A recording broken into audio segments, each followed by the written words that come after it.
Good evening, everyone. It's great to see such a big audience on this December day. And we're trying to kick off the holiday season with some of these songs. I'm sure you recognize some of those holiday songs on that last one, March for Christmas. Our next number isn't a very holiday song, but it's a Japanese song. It's called Sakura, and it means cherry blossoms, and it features our clarinet section.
Once again, I'd like to welcome you here tonight. It's really fun to play in front of a live audience. It's hard when you're just all by yourselves.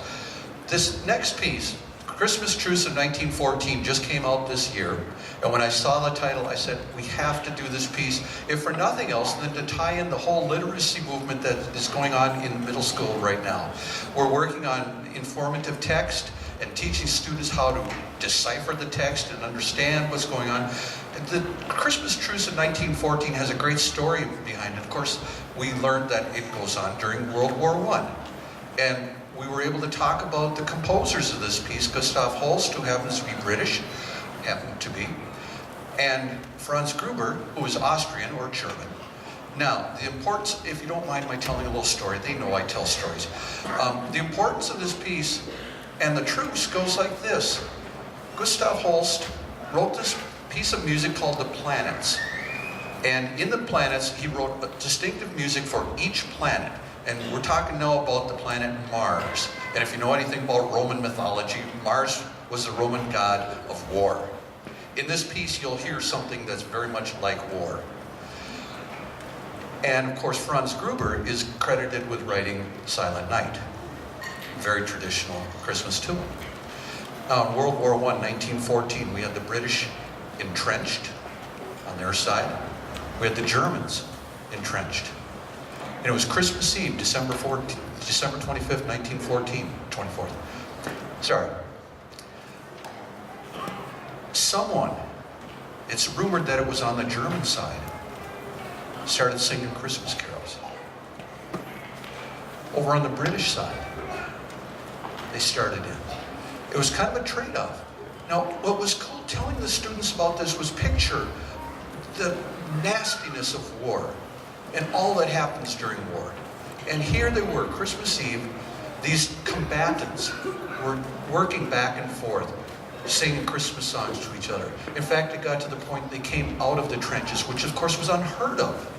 They came out of the trenches and actually exchanged gifts with each other. And the students were wondering, what kind of gifts would they have?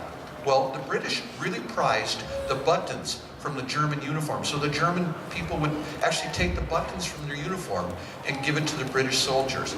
Someone produced a small Christmas tree. So all of this in the midst of man's inhumanity to man, here were these moments where people were being human and treating each other with love and respect. And I think that's, to me, it was one of the most important reasons to take this piece of music and work on it, so I could tell them about how it is to be human, even amongst the midst of all the bad things that can happen in life. And I think they kind of understood that after a bit. So we've got Gustav Holst with his war music. I've got Franz Gruber with his Silent Night, and it's all combined in the Christmas Truce of 1914.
And sometimes you play music just for fun, and that's all I have to say about Frosty the Snowman.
And after all the weeks and days and hours and minutes of work, we're down to our last piece already.